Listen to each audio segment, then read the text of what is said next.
ನಿಮ್ಮ ಸತ್ಯ ಯುನಿಲೆಟ್ ಅಲ್ಲಿ ಫುಲ್ ಮೂನ್ ಸೇಲ್ ಮೇ 31 ಒಂದಿನ ಮಾತ್ರ.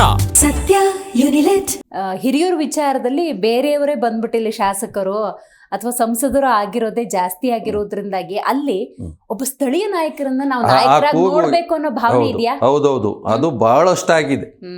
ಈಗ ಇದು ನಾನು ಟಿಕೆಟ್ ಕೇಳ್ತೀನಿ, ನಾನು ಎಲೆಕ್ಷನ್ ಆಡ್ತೀನಿ ಎಂಬುದಕ್ಕಿಂತ ಹೆಚ್ಚಾಗಿ ಸ್ಥಳೀಯರು, ನಮ್ಮ ಜನ ಏನಿದ್ದಾರೆ ಸ್ಥಳೀಯರಿಗೆ ಅವಕಾಶ ಕೊಡಬೇಕು.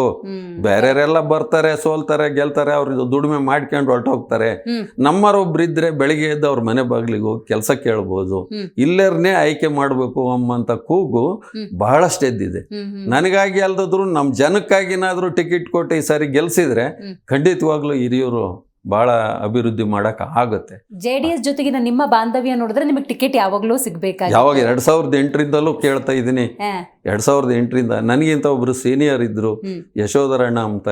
ಅವ್ರಿಗೆ ಹೋದ್ ಬಾರಿ 2008ರಲ್ಲಿ ಮತ್ತು 2018ರಲ್ಲಿ 2 ಬಾರಿ ಕೊಟ್ರು. 2 ಬಾರಿ ಕೂಡ ನಾವು ಕೂಡ ಪ್ರಾಮಾಣಿಕ ಪ್ರಯತ್ನ ಮಾಡಿ ಗೆಲ್ಸೋದಕ್ಕೆ ಮಾಡಿದ್ವಿ. ಆದರೂ ಕೆಲವು ಕಾರಣಗಳಿಂದ ಅವರು ಸೋತ್ರು, ಸ್ವಲ್ಪ ಓಟಲ್ಲಿ ಸೋತ್ರು. ಈ ಸತಿ ಆದ್ರೂ ನಿಮ್ ಕಡೆ ಮನ್ಸು ಮಾಡ್ಬೋದ?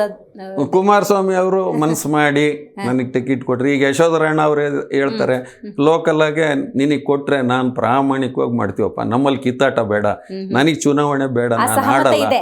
ಆ ಸಂಬಂಧ ಇದೆ.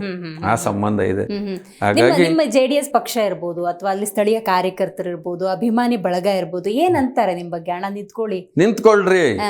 ಈಗಲೂ ಒಂದು 100 ಫೋನ್ ಬರ್ತವೆ, ಏನ್ ಮಾಡ್ಕೊಂಡ್ರಿ ಟಿಕೆಟ್, ಏನನ್ನ ಮಾಡಿ ಸರಿ ನೀವು ಟಿಕೆಟ್ ತಗೊಂಬ್ಲೇಬೇಕು, ತಗೊಂಡ್ರೆ ಖಂಡಿತವಾಗ್ಲೂ ಗೆಲ್ಲಿತೀರಾ.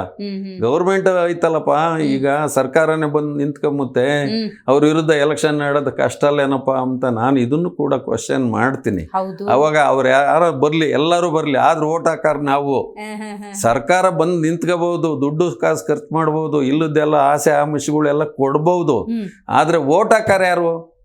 ನಾವು ಸ್ಥಳೀಯವಾಗಿ ನಾವು ಮತದಾನ ಮಾಡೋರು. ಈಗ ನಾನು ಅದನ್ನೇ ಕೇಳೋಣ ಅನ್ಕೊಂಡೆ. ಈಗ ನೋಡಿ 5 ಉಪಚುನಾವಣೆ ಇತ್ತು, 5 ಕಾಂಗ್ರೆಸ್ಸೇ. ಸೊ ಸಹಜವಾಗಿ ಆಡಳಿತ ಪಕ್ಷ ಯಾರಿರುತ್ತೆ ಅವ್ರಿಗೆ ಗೆಲುವು ಅಂದ್ರೂ ಕೂಡ ಈ ಲಾಸ್ಟ್ 2 ದಾವಣಗೆರೆ, ದಕ್ಷಿಣ, ಬಾಗಲಕೋಟೆ ಅಂದಾಗ ಚಾನ್ಸಸ್ ನಿಮ್ಮ ಮಿತ್ರ ಪಕ್ಷಕ್ಕಿತ್ತು ಅಂತಾನೆ ಹೇಳ್ಬೋದು. ಅಂದ್ರೆ ಸಿದ್ದರಾಮಯ್ಯನವರು ಸ್ವತಃ ಹೋಗಿ ನಿಂತ್ಕೊಂಡು ಚುನಾವಣಾ ಪ್ರಚಾರದಲ್ಲಿ ಭಾಗಿಯಾದ್ರು ಅಂದ್ರೆ ಹಿರಿಯೂರು ಉಪಚುನಾವಣೆ ಅಷ್ಟು ಸುಲಭ ಇಲ್ಲ. ಅದು ನನಗೆ ಗೊತ್ತು, ಸುಲಭ ಇಲ್ಲ, ಬಹಳ ಕಷ್ಟದ ಪರಿಸ್ಥಿತಿನೇ. ಆದ್ರೂ ನಾನು ನನ್ನ ಜನಗಳನ್ನ ನಂಬ್ಕೊಂಡಿದ್ದೀನಿ, ನಮ್ಮ ಜನಗಳ ಮೇಲೆ ಭರವಸೆ ಇದೆ.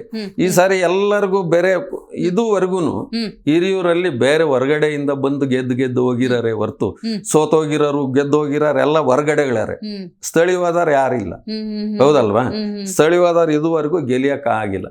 ಈ ಬಾರಿ ನಾವು ಗೆಲ್ಲಿಸ್ಲೇಬೇಕು ಅಂತ ಪಣ ತೊಟ್ಟಿದ್ದಾರೆ ಜನ, ಅಷ್ಟು ವಿಶ್ವಾಸವಾಗಿ ಮಾತಾಡ್ತಾರೆ.